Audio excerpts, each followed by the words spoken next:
voina chuan guitar lesson thar kan zir ho lenga voina kan zir ho le tur chu Malsawmdawngliana ralte in Parfung choi ro ti hla sakha gitara Perhdan kan zir ho le don ni masabira chuan F in kan langa F hi bar chord per har sa kan china wangin tiang kan metang ti poina me theya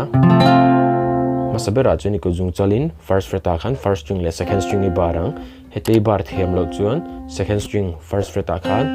khami chaw kai met mayang chuan ko jung line second fret a third string ko jung in third fret a fifth string ko jung te in third fret a vek fourth string kha shwing ana chang strum thang adu tan chuan hnuaia khan heti na ti theya ke ti them lo chuan ti poina me the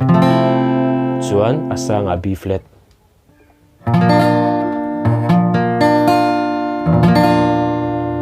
ti poina me theya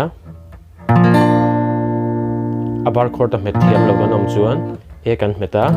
step khat up la kha B flat yang in metang shui lina chang strum thang chuan ko jung te ko jung chalin first string first fret kha idu chuni metel theya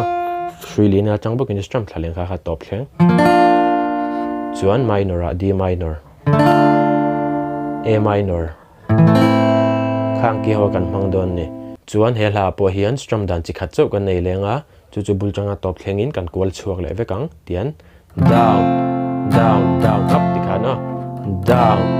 down down up na na na na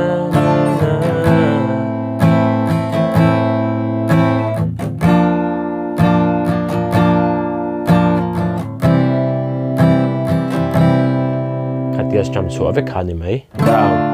down down up khami ba kha kan mang don lo tina ni chu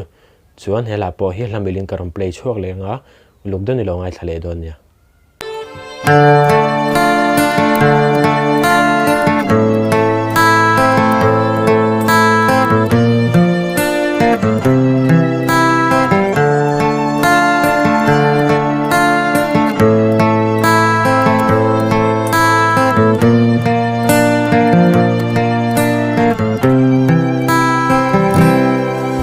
Sulhnu